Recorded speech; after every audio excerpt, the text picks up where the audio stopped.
حضرت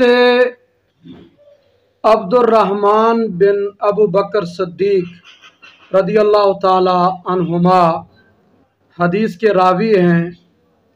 فرماتے ہیں کہ ایک شخص رسول کریم صلی اللہ تعالی علیہ وآلہ وسلم کے پاس بیٹھا کرتا۔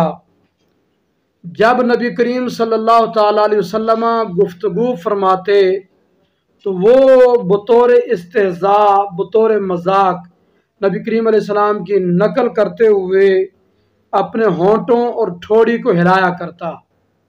نبی کریم علیہ السلام نے ایک دفعہ اس کو دیکھا نقل اتارتے ہوئے کہ وہ مذاق کر رہا ہے، تو حضور علیہ السلام نے اس سے ارشاد فرمایا کن کذالک، وہ منہ ٹیڑھا کر رہا تھا، نقلیں اتار رہا تھا، حضور نے فرمایا کن کذالک، ایسا ہی ہو جا۔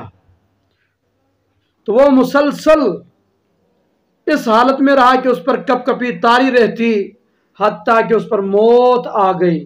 مطلب یہ کہ وہ حضور کی بے ادبی کرتا، بے ادبی کے طور پر بطور مذاق نقلیں اتارتا تھا۔ نبی پاک علیہ السلام نے اس کو فرمایا کن کذالک، جس طرح تو منہ ہلا رہا ہے، منہ ٹیڑھا کر رہا ہے، تو ایسا ہی ہو جا۔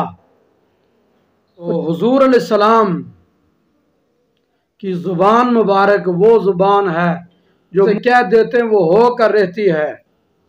اعلیٰ حضرت علیہ رحمہ نے حضور کی اسی زبان مقدس کا صلاۃ والسلام کے اندر ذکر کیا، کہا وہ زبان جس کو سب کن کی کنجی کہیں، اس کی نافذ حکومت پہ لاکھوں سلام۔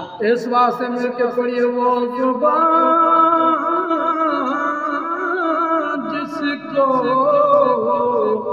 سب کن کی کنجی کہیں، وہ زبان جس کو سب کن کی کنجی کہیں، اس کی نافذ حکومت